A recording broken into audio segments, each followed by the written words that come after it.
আর মাত্র দুদিন পরেই আফ্রিকান প্রতিপক্ষ জাম্বিয়ার বিপক্ষে দ্বিতীয় আন্তর্জাতিক প্রস্তুতি ম্যাচে মাঠে নামতে চলেছে আর্জেন্টিনা। দর্শক, আর্জেন্টিনা বনাম জাম্বিয়ার এই ম্যাচটি কবে অনুষ্ঠিত হবে এবং বাংলাদেশ সময় ঠিক কয়টায় শুরু হবে, এসব নিয়ে বিস্তারিত আলোচনা করব আজকের ভিডিওতে। দর্শক, চলছে বর্তমানে আন্তর্জাতিক উইন্ডো, যে উইন্ডোতে প্রীতি ম্যাচ খেলছে বিশ্বের সকল দলগুলো। যেখানে আর্জেন্টিনা গত ম্যাচে মুখোমুখি হয়েছে আফ্রিকান প্রতিপক্ষ মরিতানিয়ার বিপক্ষে।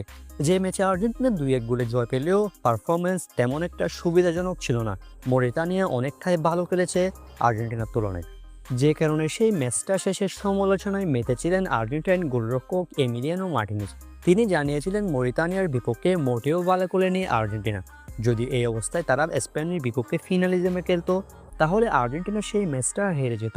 এতেই বোঝা যায় আর্জেন্টিনা গত ম্যাচে মরিতানিয়ার বিপক্ষে পারফরমেন্স তেমন একটা ভালো করতে পারেনি, যে কারণে এবার সমালোচনায় পড়েছে আর্জেন্টাইন কোচ স্ক্যালোনিও। তাই জাম্বিয়ার বিপক্ষে দুর্দান্ত একটা ম্যাচ খেলার আশা নিয়ে মাঠে নামবে আলবিসেলেস্তারা।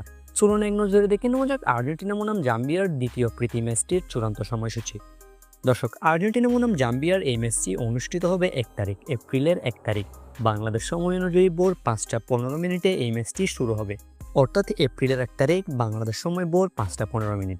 দর্শক, বর্তমানে জাম্বিয়া ফিফার র্যাঙ্কিংয়ে রয়েছে 90 নম্বরে, যেখানে আর্জেন্টিনা আছে 3 নম্বরে।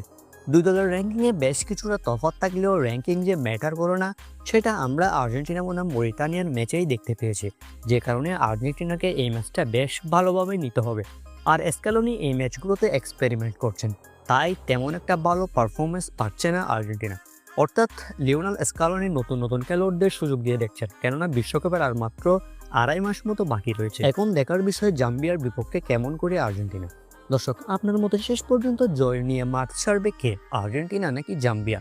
কমেন্ট করে আপনার মতামতটি জানিয়ে দিতে পারেন। আর খেলাধুলার সকল খবর পেতে আমাদের চ্যানেলটি অবশ্যই সাবস্ক্রাইব করে রাখুন।